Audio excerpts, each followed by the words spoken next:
Hoje com o pastor Joseph Prince. A Bíblia diz, a lei foi dada por Moisés, mas a graça e a verdade vieram por Jesus Cristo. E é por isso que para viver as promessas do Salmo 91 não pode estar debaixo da lei, porque todos os nomes de Deus, do primeiro verso, Elion, El Shaddai, foram as promessas para Abraão, para pessoas debaixo da bênção de Abraão, que não estão debaixo da lei. Está ouvindo, igreja?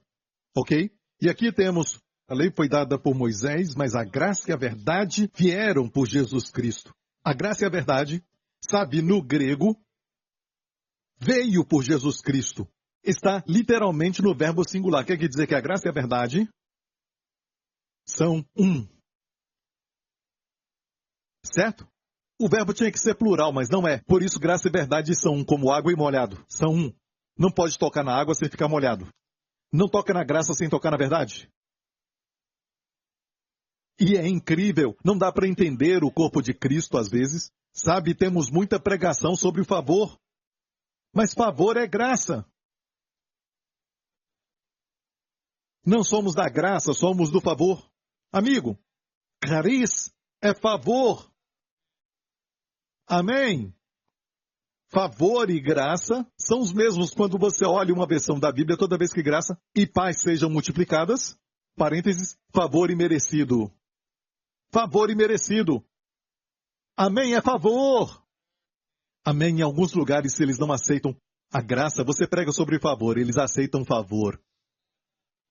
Então, o fato é que, certo, esta analogia aqui de Deus como uma águia te cobrindo com as suas penas e debaixo das suas asas te confiarás, sua verdade é graça e verdade. Eu vou provar para você que essas asas aqui são a figura da graça e depois a verdade renova a cada manhã. Certo? A palavra recebe, que é suas misericórdias em algumas Bíblias, em outra versão como a NVI, seu amor se renova a cada manhã. E é óbvio que até os tradutores não souberam como lidar com essa palavra, porque é muito rica, recebe. Certo? Então alguns dizem, em um lugar amor, em outro lugar misericórdia. Mas escute, em Israel hoje tem um Novo Testamento em hebraico. E eu olhei neste Novo Testamento e pedi ao meu amigo para ir em João 1:17, que diz, a lei foi dada por Moisés e a graça é a verdade. E olhei aquilo, e eu sei ler um pouco, certo? E diz, Hesed ve'emet, que é Hesed, de Hesed, que se renova a cada manhã. A Hesed, que Davi disse, sua Hesed é melhor do que a vida. Essa Hesed veio por Jesus Cristo. Uma verdadeira Hesed. Eu disse uma verdadeira Hesed. Ok? Amém? Então aqui também temos Hesed ve'emet. Como eu sei? Porque a palavra apenas é a palavra evrá em hebraico e a expressão debaixo das suas asas é kanaf. Olha, kanaf é muito interessante, porque no último capítulo diz aqueles que temem o meu nome, o último capítulo do Antigo Testamento, em Malaquias, diz para os que temem o meu nome nascerá o sol da justiça, com cura nas suas asas. Asas é kanaf, literalmente. Então temos essa figura e hoje os rabinos vão te falar que o manto de oração que eles usam é kanaf, para asas, certo? Não se esqueça, Jesus falou que eles alongam os seus mantos de oração, mas não tem poder. Então não compre o manto de oração pensando que tem poder, certo? É o que simboliza no corpo de Jesus, quando a mulher tocou naquilo, certo? Porque ela sabia que o Messias seria o sol da justiça e quando isso é pregado, como o sol que revela o Filho de Deus, e escute isso, as pessoas podem tocar e ser curadas. Olha, Evrá é apenas kanaf e asas. E tem uma referência que fala dos dois. Deuteronômio 32. E este capítulo aqui é uma canção de Moisés. Moisés estava prestes a morrer e ir para o Senhor. E Israel estava terminando a sua jornada, estava prestes a entrar na terra da promessa pelo rio Jordão. E Deus falou para Moisés, eu vou te dar uma canção, Moisés. Quero que coloque isso na boca deles. Nos dias vindouros, em gerações e gerações, quando algo ruim acontecer, eles vão cantar isso e se lembrar de mim. Vão se lembrar, é uma canção para Israel. E um dos versos, o verso 11, diz assim, como a águia desperta a sua ninhada, move-se sobre os seus filhos, estende as suas asas. Asas aqui é kanaf. Toma-os e os leva sobre as suas asas ou penas. Aqui é Evra. Então aqui temos dois termos em apenas um verso. Olha, Deus está falando do momento que os tirou do Egito. Como os tomou, os levou sobre asas de águia. Enquanto eu me preparava, o Senhor falou, diga a eles, que eu ainda os carrego, o meu povo, sobre asas de águia, quando eles voam. Não pode falar de asas de águia quando ela está voando com a mamãe águia, certo? Lá no chão, somente no chão, não tem águia assim. Não tenha medo de voar. A promessa aqui é que você vai voar e não vai morrer. No Salmo 91, certo? E como se isso não bastasse, fala do início da história de Israel. O outro verso diz, assim só o Senhor o guiou, certo? E diz, e não havia com ele Deus estranho, e depois diz, e ele o fez cavalgar sobre as alturas da terra. E aqui diz, que é cavalgar como um cavalo, mas cavalgar nas alturas? Eu creio que tem uma profecia oculta aqui, certo? Que Moisés, durante o seu tempo, não sabia nada de aviões, sabe, mas para o nosso tempo, sim, Deus prometeu que o seu povo estará nas alturas da terra. Sabe? E voar é um privilégio que temos, que nem mesmo Salomão pôde ter. Se ele visse isso hoje, sabe, ele diria, eu não sou o mais rico, você é. Se Salomão visse a sua máquina de lavar, a sua televisão e todo o aparelho eletrônico que você tem, se ele olhasse para o seu iPad, o seu iPod, o seu celular, ele diria o seguinte, eu desisto. Eu não sou mais rico e nem muito inteligente, porque eu não sei de nada disso. E você vê tudo isso e você menospreza tudo isso e diz, eu queria uma casa maior. E sempre queremos algo maior, melhor, mais forte, mas temos que parar com isso e perceber que se nós voltássemos para o tempo de Moisés ou até de Salomão, onde tudo era muito, sabe, complicado, grande e tudo mais. Escute isso, eles não tiveram o que você tem hoje. O que é que vai te fazer feliz? Amém? Eu não estou falando com vocês. Mas para quem está lá fora, pare de reclamar. E comece a viver, comece a ser feliz, aleluia. Estou falando para o mundo, amém? Mas nós precisamos parar de reclamar dos nossos filhos e nos alegrar com eles. Corrigir sim, mas olha, sabe, corrigir é como tirar dinheiro do banco. Toda vez que você tira dinheiro do banco, certo? Tem menos e menos. E tem que depositar. Depositar é bom. Depositar é passar tempo com eles. Amém? Elogiar para que eles fiquem alegres. E quando for a hora de retirar, e temos todos que retirar às vezes, não vai ser tão difícil. Não vai ficar zerado. Certo? E essa canção é linda. E olha isso, vou provar para você agora que asas de águia falam da graça. Em Êxodo 19, você se lembra deste capítulo aqui? Fica antes de Êxodo 20. Ah, que revelação. Em Êxodo 20 estão os 10 mandamentos, onde você vê os 10 mandamentos. Amém? Ali estão os 10 mandamentos. Olha, em Êxodo 19 eles tinham saído do Egito, semanas antes, e Deus os levou para o Monte Sinai e falou para eles, certo? E subiu Moisés a Deus, e o Senhor o chamou do monte, dizendo, assim falarás à casa de Jacó. Vós tendes visto o que fiz aos egípcios, como vos levei sobre asas de águias, e vos trouxe a mim mesmo. Deus queria que eles continuassem na aliança de Abraão, que é Deus os tirou não porque eles eram bons, mas porque Deus é bom. Deus não abriu o mar vermelho porque eles eram fiéis, mas porque Ele é fiel. Eles murmuravam pelo caminho, murmuravam o tempo todo. E Deus também não curou aquelas águas amargas de Mara, certo? Por causa da obediência deles. Mas porque ele queria cumprir a sua aliança com Abraão, que é uma aliança incondicional. E Deus disse, continuem nessa aliança, a graça vos trouxe até aqui, e a graça vai te levar. E eles disseram. Depois disso eles falaram, e asas de águia é esse período. Deus disse, do Egito até chegarem no Sinai, foi um período de asas de águia. Ou seja, o período da graça é um período de asas de águia. Ou seja, se estou sob a graça, eu vou caminhar muito mais rápido. Vou progredir muito mais rápido. Amém? Vou crescer muito mais rápido. As bênçãos vão me ajudar. Amém? Vão facilitar tudo muito mais rápido. Se você estudar a caminhada do Egito até o Monte Sinai, eles não conseguiriam chegar em 50 dias. Não mesmo. Eu te digo agora, não mesmo. Mesmo caminhando. Mas a Bíblia diz que as suas pernas não incharam nos 40 anos. Estou falando deste período, Egito até o Sinai. Ou seja, eles nem perceberam, caminharam e de repente passaram montanhas. Foi sobrenatural. Foi levado em asas de águia. Então Deus vai te levar em asas de águia. Está ouvindo, igreja? Se alegra com isso? Amém? Um período da graça. E o propósito era levar para Ele mesmo. E Deus nos leva para si mesmo quando Ele, sabe, se revela na sua bondade, na sua beleza. É lindo. Ele foi o primeiro a entrar na arca de Noé. Ele entrou e disse, entra na arca, você e sua família. É seguro, entra na arca, você e sua família. E depois que o dilúvio acabou, o que ele disse? Saiam agora da arca. Ele é o primeiro a entrar e o último a sair. E eu sempre falo que um herói faz isso. É o primeiro a entrar e o último a sair. Para que todos estejam seguros. E ninguém fique para trás.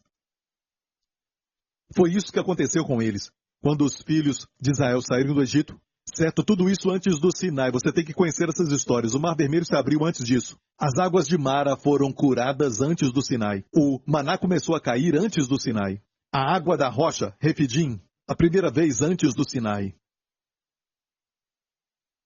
A batalha contra os amalequitas, amém, os seus inimigos, essa foi diferente. Ok? Deus deu para eles a vitória. Um período de pura graça. Inimigos se levantando contra eles, ou algo natural, ou um desastre, Deus sempre dava o livramento. Eles eram perfeitos durante esse tempo? Não mesmo, leia, eles reclamavam o tempo todo durante esse período. Murmurar é pecado. Mas Deus falou, eu os trouxe em asas de águia. Contra os inimigos, contra a escassez. E toda necessidade. Deus não é bom? Mas escute bem isso. Que esse período de pura graça agora é nosso permanentemente. E depois disso, a Bíblia diz que a lei veio. E em Romanos capítulo 5, a lei veio para que a ofensa abundasse. Estude isso. Estudiosos estudem. A lei veio. Ali diz paraskoi, que é para, do lado. Ela veio ao lado. Não era a agenda principal de Deus. A agenda dele sempre foi a graça. A lei veio não para nos tornar justos, mas para que a ofensa abundasse. Então, foi um tempo de asas de águia. Finalmente, eles falaram com soberba. Kolashé deber Adonai nascer. Tudo que o Senhor falar aos pés do Monte Sinai, Êxodo 19. Depois que Moisés falou isso, tudo que Deus ordenar, eles nem tinham ouvido os 10 mandamentos. Nós conseguimos fazer. Bem, depois disso, bezerro de ouro. Quando saíram do Egito, não queriam bezerro de ouro, mas tinham ouro. Depois do Mar Vermelho, não queriam bezerro de ouro, e eles tinham ouro. Depois das águas de Mara serem curadas, eles tinham ouro, mas não bezerro de ouro. Por que veio o bezerro de ouro? Se colocaram sob a lei. É o que acontece com pessoas do mundo inteiro. Esta é a minha missão. Eu te digo, igreja, que a força do pecado é a lei. A graça é o poder para a santidade. O pecado não terá domínio sobre vós, pois não estáis debaixo da lei, mas debaixo da graça. Temos que pregar a verdade para o corpo de Cristo, para que o corpo de Cristo suba para o nível que Deus deseja. Amém? E quando Deus deu para eles a lei, eles sabiam que iam errar. Deus falou para eles, olha, sabe, tem algo que eu quero que construam. No mexicano, tabernáculo, lugar santíssimo, Kadosh HaKadoshim, o santo dos santos. E neste lugar vai ter um propiciatório. Olha o propiciatório, certo? Na Arca da Aliança. E olha o que Deus falou em Êxodo 25. Êxodo 25, os querubins estenderão as suas asas por cima, cobrindo com elas o propiciatório, as faces deles umas defronte da outra. Asas aqui, canaf. Outra vez asas, certo? Verso 21. E porás do propiciatório, e ali virei a ti, e falarei contigo de cima do propiciatório. Uau! Olha, propiciatório é o meu ministério. Eu prego do propiciatório. Alguns pregam do trono de juízo. Eu prego do Monte Sião, alguns pregam do Monte Sinai. Eu quero que todo pastor e todo líder comece a pregar do Monte Sião e também do propiciatório. Posso ouvir um amém? O propiciatório O lugar onde as asas dos querubins estão. Olha a figura de novo, certo? E ali o sangue era aspergido no propiciatório, entre os querubins. É como se Davi dissesse, eu quero ficar ali, à sombra das suas asas. Eu quero estar debaixo da sombra das suas asas, no lugar onde há sangue. Eu não sou perfeito, mas o sangue está lá. Amém? E a proteção está lá. Está ouvindo, igreja? Se nós vivêssemos no Antigo Testamento e eu fizesse a pergunta, certo? Qual é o país mais santo no mundo inteiro? No Antigo Testamento, você diria Israel. Eu diria, de todo Israel, qual é a cidade mais santa? Você falaria Jerusalém. Se eu falasse em Jerusalém, bem ali, onde será que seria o lugar mais santo? Você diria naquele monte onde o templo está. E se eu falasse de todas as partes do templo, o ato exterior, o lugar santo e o santíssimo, certo? Qual é o lugar mais santo? Eu te falei? O Santo dos Santos. E aqui é o Santo dos Santos, só tem um móvel ali no Santo dos Santos. E olha, no Santo dos Santos, onde está o lugar que é o mais santo de todos? O propiciatório. Então, bem no coração de Deus, a coisa mais santa, para sempre, é a misericórdia. Kiporet, a cobertura com sangue. Você entendeu? Não é questão de graça e santidade do lado oposto. Tocando na graça, toca na santidade. Amém? Ok. Quero falar algo para terminar. Ah, que isso! Sim! Vou falar sobre os nomes de Deus de uma maneira poderosa, mas por enquanto, antes de entrar nisso, quero falar de um testemunho que eu li agora mesmo. Eu li ontem à noite, mas completamente agora. Este testemunho é de Nova York, Estados Unidos. Há algumas noites atrás, eu e meu marido ficamos presos no engarrafamento por 5 horas. Sem sair do lugar, não sabíamos o que tinha acontecido. Então colocamos uma mensagem do pastor Joseph Prince, que fala sobre o esconderijo, onde tem proteção e vida longa. Mais tarde descobrimos que foi um acidente fatal que aconteceu a 5 segundos na nossa frente. 5 segundos. Então foi o Senhor que nos protegeu daquele acidente. Somos tão abençoados e amados pelo Senhor. Hoje o meu marido também foi protegido miraculosamente de outro acidente e parece que o motorista teve um ataque cardíaco dirigindo e desmaiou. E provocou uma reação onde os carros atrás do meu marido foram atingidos e muitos foram levados para o hospital. Apesar disso, o carro dele não teve um arranhão.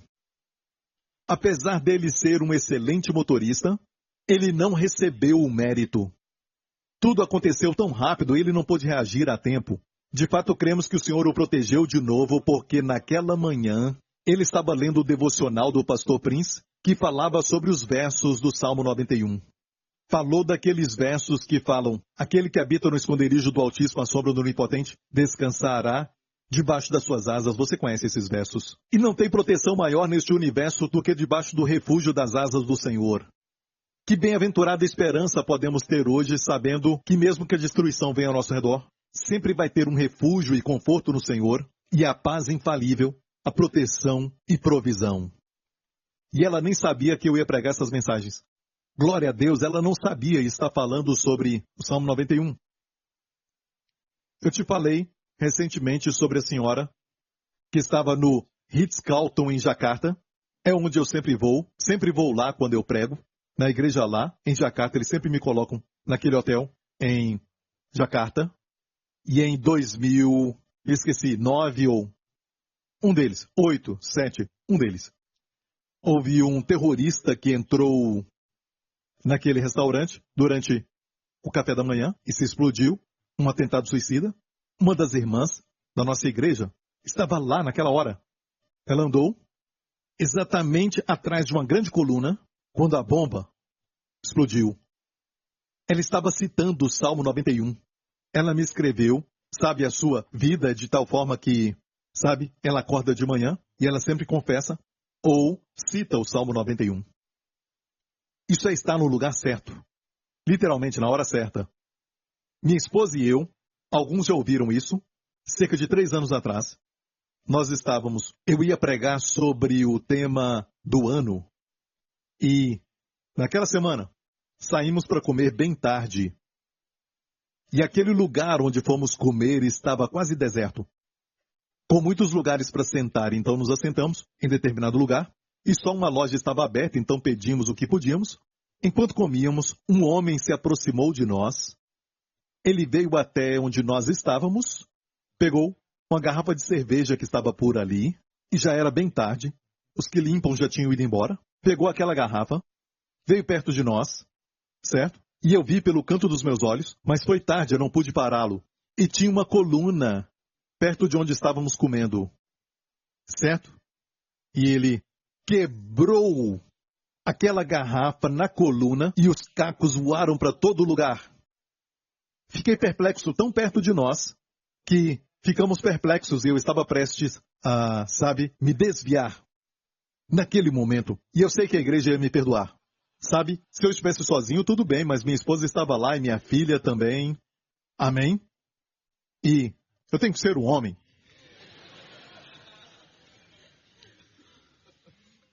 Às vezes tem que provar que você é homem. Desculpa. Não. Eu não quero que você lute, só estou dizendo que cheguei perto. Posso ser honesto? Você é tão religioso. E eu fiquei em pé até, ok? E ele olhou para mim e começou a correr rapidamente antes de eu pegá-lo. E cacos para todo lado. E realmente eu fiquei pensando, alguém se cortou e eu também. Eu não estou sentindo por causa da adrenalina, sabe?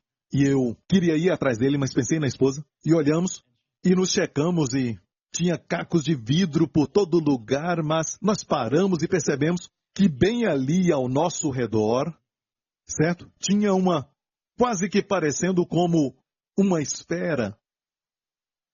O vidro parou. Como se tivesse uma, esfera. Dizendo, até aqui e não mais. E você se lembra quando eu falei daquele tema do ano, anos atrás, e foi uma das coisas que nós falamos? E às vezes, igreja, nós não sabemos e falamos, eu dirijo com muito cuidado, pastor. Não ponha fé nisso. Você tem que ser cuidadoso, mas tem motorista bêbado. Sabe, alguns adolescentes, pessoas que correm, não é sua culpa. Não é sua culpa. Você entende, muitas coisas acontecem, não é sua culpa, como o cara quebrou o vidro e ia pegar e me cortar para ver se Deus me protege. Isso é ridículo. Você me entende? Certo? Não seja ridículo com essa mensagem, ok? A Bíblia nos diz que quando Jesus, como o bebê estava ameaçado, os pais obedeceram a um sonho. O sonho dizia, leva o bebê para o Egito. Levaram o bebê Jesus para Alexandria, no Egito. Eu creio que foi em Alexandria. E eles ficaram ali até que Herodes morreu. É sabedoria. Eu creio que o Senhor ia proteger o bebê Jesus até o último minuto. Mas é sabedoria. Não chamar a atenção. É sabedoria na hora certa se manter. Longe do problema. Mas se você sai colocando a mão numa sacola cheia de cobras e diz pegarão os pentes, o que você quer na sua lápide? O que você quer escrito? Eu estava errado. Ok. E agora vamos falar do nome de Deus e já vamos terminar. Falamos dos nomes de Deus, não é verdade? Ok, vamos ler o verso 1 de novo. Temos Elion, temos Shaddai, temos Yahvé, temos Elohim. E esses nomes são importantes porque quando Deus apareceu a Moisés, Deus disse que quando eu apareci para Abraão, Isaac e Jacó, pelo meu nome, Yahvé, não lhes fui conhecido. Mas o meu nome é El Shaddai. Ou seja, Abraão, Isaac e Jacó conheciam a Deus como El Shaddai e não Yahvé. Mas quando estuda a vida deles, Yahvé é mencionado, eles chamaram o nome de Yahvé. Mas a revelação de Yahvé não era forte para eles. Então estudar os nomes é importante. Todo nome tem um significado. Posso ouvir um amém? Então temos o Altíssimo, Todo-Poderoso, Senhor e Elohim. E o último verso do Salmo 91, isso é algo que Deus me deu anos atrás. Nunca ouvi ninguém pregar sobre isso. As pessoas param ali e falam que os nomes estão nos versos 1 e 2, mas olha, tem outro nome no último verso. Fartá-lo-ei com longura de dias e lhe mostrarei a minha salvação. Esse salmo termina com Jesus, literalmente. Meu Yeshua em hebraico. Então ali está o nome Yeshua. Viu isso? Então temos Elion, El Shaddai, e cada nome tem um significado. Como, por exemplo, Davi falou para Golias, sabe? Hoje, o Senhor te entregará nas minhas mãos para que todos nesta terra saibam que há um Deus. E lemos e falamos, sabe, não é nada. Para nós é só Deus, Deus, mas não no hebraico. Sabe, hoje, Yahvé, o Deus que cumpre aliança, te entregará nas minhas mãos para que toda a terra saiba que há um Elohim em Israel. Tem uma mão de proteção, mesmo ele sendo Loamim, de certa forma. Não era mais o povo de Deus. Não era o seu povo no sentido de, era povo por aliança, era seu povo, mas não o conhecia. A história de Esther fala disso. O nome de Deus não aparece na história de Esther. Nenhuma vez o nome de Deus aparece na história de Esther. Mas Deus estava trabalhando ali porque Deus não ia permitir o mal, mesmo ele sendo Loami, não meu povo. Por causa da idolatria foram para o cativeiro. Por isso a história de Esther aconteceu no país da Pérsia, que hoje é o Irã. Foram para o cativeiro por causa da idolatria. Não de Mordecai ou de Esther.